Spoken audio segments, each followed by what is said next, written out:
Madam, దేశంలోనే సంచలనమైన తీర్పు అనొచ్చు. ఎందుకంటే ప్రజలందరినీ ఆలోచింపజేస్తుంది ఈ తీర్పు. అసలు ఈ తీర్పు గురించి అండ్ హెడ్ కానిస్టేబుల్ రేవతి గారి గురించి మొత్తం డీటెయిల్‌గా మీరు ఎక్స్‌ప్లెయిన్ చేయండి ప్లీజ్. ఇది మోస్ట్ వెల్కమింగ్ తీర్పండి. అత్యంత ఆహ్వానించదగినటువంటి గొప్ప ఆహ్, తీర్పుగా నేను చెప్పదలుచుకున్నా. ప్రజలందరికీ తెలిసిన న్యాయాన్ని డెలివరీ చేయలేకపోయాయి. మనం రైట్. బాబరీ మసీద్ చూసినా, ఏది చూసినా అది మనకు అర్థమవుతుంది. అటువంటి స్థితిలో న్యాయ వ్యవస్థ మీదే నమ్మకం పోయి. నమ్మకం పోయింది. ఎందుకంటే ఆ కొలీజియం విషయంలో కావచ్చు, జడ్జిల ఎంపిక, జడ్జిల ఏర్పాటుకు సంబంధించి కావచ్చు, అట్లాంటివి ఎన్నో ఆరోపణలు భారత న్యాయ వ్యవస్థ, అత్యున్నత న్యాయ వ్యవస్థ ఎదుర్కొంది. ఒకప్పుడు భారత న్యాయ వ్యవస్థ మీద ఎంతో గౌరవం ఉండేది, హ్మ్. ఎంతో నమ్మకం ఉండేది. బాధితులు ఎవరైతే పోరాడుతున్నారో వాళ్ళు స్థానికంగా గెలవకపోయినా హైకోర్టులో గెలవకపోయినా సుప్రీంకోర్టులో గెలుస్తామనేటువంటి ఒక విశ్వాసం కలిగి ఉండేవాళ్ళు. అటువంటివి జరిగినాయి. హ్మ్. భారత న్యాయ వ్యవస్థలో మంచి తీర్పులు రాలేదు అని మనం ఎవ్వరూ అనలేము. రైట్. అవును. మంచి తీర్పులు చాలా వచ్చాయి. చాలా వచ్చాయి. హ్మ్. ప్రజల హక్కులు, ముఖ్యంగా రాజ్యాంగానికి లోబడి హ్మ్. మానవ హక్కులని పరిరక్షించే క్రమంలో హ్మ్. చాలా అద్భుతమైన తీర్పులు వచ్చాయి. ముఖ్యంగా జెండర్ ఈక్వాలిటీ కావచ్చు. కానీ ఈరోజు అదే జెండర్ ఈక్వాలిటీకి సంబంధించి ఎన్ని రకాల వ్యతిరేక తీర్పులు వస్తున్నాయి. ట్రాన్స్జెండర్లు సుప్రీంకోర్టు దాకా ఫైట్ చేసి చక్కని చట్టాలు తెచ్చుకున్నారు, తీర్పులు తెచ్చుకున్నారు, రక్షణ పొందారు. కానీ ఈరోజు దానికి వ్యతిరేకంగా సో ఇట్లా ఇప్పుడు సుప్రీంకోర్టు పోరాడి సాధించుకున్న హక్కుల్ని హరించి వేస్తున్నది అనే ఒక అభిప్రాయం ఏర్పడినటువంటి సందర్భంలో హ్మ్. ముఖ్యంగా మొన్న గృహ కార్మికులు చిన్న చిన్న ప్రొటెక్షన్స్ కోసం సుప్రీంకోర్టు దాకా పోవాల్సి వస్తే అక్కడ పూర్తిగా వ్యతిరేకమైన తీర్పు రావడం. అవును. అంటే ఇట్లాంటి ఎన్నో చెప్పుకోవచ్చు. మన సబ్జెక్ట్ అది కాదు విషయం. సందర్భానికి వస్తే అటువంటి పరిస్థితుల్లో హ్మ్. ఇవాళ మదురై కోర్టు ఇచ్చిన తీర్పు న్యాయ నిజంగా వ్యవస్థ మీద గౌరవాన్ని పెంచింది, పెంచింది. విశ్వాసాన్ని పెంచింది. హ్మ్. కోర్టులు ఇట్లా పనిచేయాలి. ఇది ఒక న్యాయ వ్యవస్థకు సంబంధించిన అంశమే కాదు, పోలీసు వ్యవస్థలో ఉన్న డొల్లతనాన్ని చూపించింది, బయటికి తీసుకొచ్చింది. బయటకు తీసుకొచ్చింది. ముఖ్యంగా పోలీస్ వ్యవస్థలో ఒకటి ఉంటుంది. హ్మ్. చిన్న కానిస్టేబుల్ స్థాయి నుంచి పై స్థాయి వరకు వాళ్ళు ఏ నేరం చేసినా హ్మ్. డిపార్ట్మెంట్లో ఎంత సౌభాతృత్వం, ఎంత బ్రదర్హుడ్ ఉంటుందంటే దాన్ని బ్రదర్హుడ్ సైలెన్స్ అంటారు. హ్మ్. అంటే ఏ నేరం చేసినా వాళ్ళని వాళ్ళు బదులుకోవడం, వాళ్ళని వాళ్ళు కాపాడుకోవడం, వాళ్ళని వాళ్ళు రక్షించుకోవడం అవును. అనేది మనం చూసాం యెస్. గతంలో. యెస్. యెస్. అంటే ఇన్నాళ్ళు అదే ఉంది. దాన్ని బ్రేక్ చేసింది ఈ హెడ్ కానిస్టేబుల్ రేవతి. రేవతి. ఇదొక అంశం. అంటే హ్మ్. ఈ తీర్పు చుట్టూ ఉండే అనేక అంశాలు. అట్లాగే లాకప్ డెత్తులు ఈ దేశంలో కొత్త కాదు. హ్మ్. ఎమర్జెన్సీలో జరిగాయి, ఎమర్జెన్సీ అనంతరం జరిగాయి, దాని ముందు జరిగాయి. కానీ ఈ కేసుకొచ్చే వరకు ఎంత ఒత్తిడి, కానీ దానికి మించి ఎంత ఉద్యమం. హ్మ్. కాబట్టి ఒక ఒక ఒక లాకప్ డెత్ మీద హుహు. ఒకప్పుడు కేరళలో రాజన్ హత్య మీద కూడా దేశవ్యాప్తంగా చర్చ అయింది. రైట్. అవును. మహాశ్వేత దేవి గారు ఒక నవలే రాశారు దాని మీద. అట్లా కొన్ని హత్యలు సంచలనాలు సృష్టించినాయి. మన రాష్ట్రంలో మరియమ్మ లాకప్ డెత్ న్యాయం కూడా జరిగింది. హ్మ్. కానీ మధురైలో విషయంలోకి వెళ్తే అంటే ముందు మనం ఈ తీర్పుని విశ్లేషించుకుందాం. రైట్. రైట్. ఇది ఆహ్, రేవతి లాంటి ఒక హెడ్ కానిస్టేబుల్ బ్రదర్‌హుడ్‌ని బ్రేక్ చేసింది. సైలెన్స్‌ని బ్రేక్ చేయడం అనేది ఇక్కడ చాలా గొప్ప విషయం. అన్ని ఒత్తిడిలకి అతీతంగా హ్మ్. ఆమె ఒక హెడ్ కానిస్టేబుల్. ఆమె సాక్ష్యం ఇవ్వడం అంటే ఆమె ప్రత్యక్ష సాక్షిగా నిలబడ్డం అంటే ఎంటైర్ డిపార్ట్‌మెంట్‌కి వ్యతిరేకంగా. అగెయిన్స్ట్‌గా నిలబడ్డం అసలు. ఎంటైర్ డిపార్ట్‌మెంట్ అక్కడ హ్మ్. ఆ రోజున్న ఆ ముగ్గురు నలుగురికి వ్యతిరేకంగా మనం భావించొద్దు. పోలీసు వ్యవస్థకు వ్యతిరేకంగా నిలబడింది. అది మామూలు విషయం కాదు. ఫస్ట్ టైం హుహు. పోలీసు వ్యవస్థలో ఇంటర్నల్‌గా, అంతర్గతంగా, హ్మ్. అంతరంగికంగా తిరుగుబాటు హ్మ్. లేదా నిజాలని బయటపెట్టింది.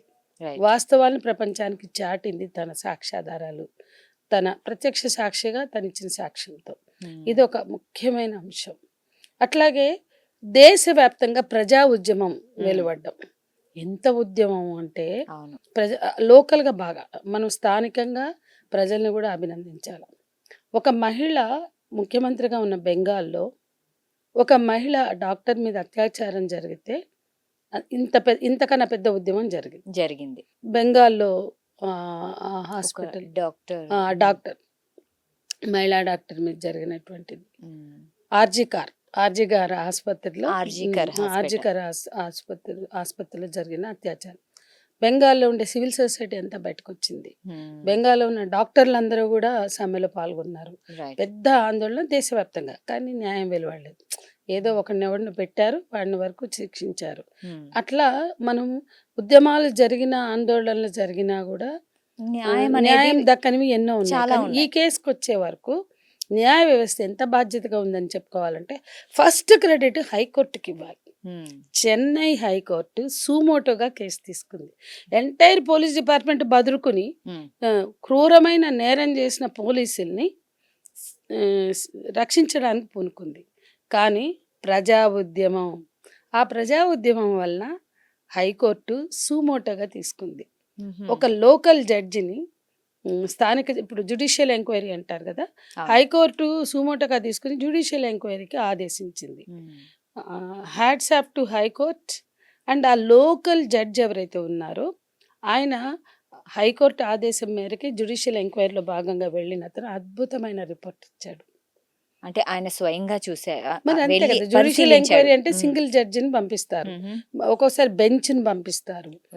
కానీ కోర్టు సింగిల్ జడ్జిని, లోకల్ జడ్జిని పంపించారు.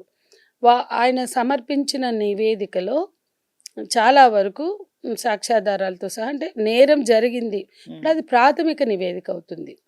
ఎందుకంటే ఎంక్వైరీ అన్ని రకాలుగా చేయరు జడ్జిలు. నేరం జరిగిందా లేదా, జ్యుడిషియల్ ఎంక్వైరీ అది.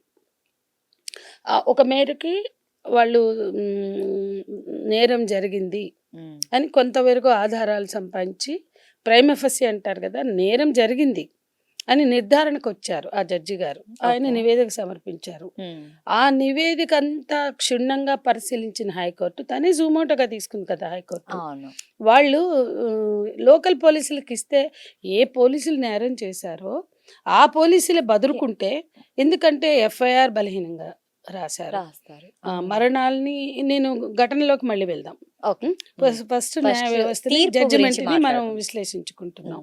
కాబట్టి నేరం జరిగింది అని ఒక ఆధారాలను తీసుకుని ఒక నమ్మకంతో నేరం జరిగిందని నిర్ధారణ చేశాక దాన్ని సిబిఐకి అప్పగించారు.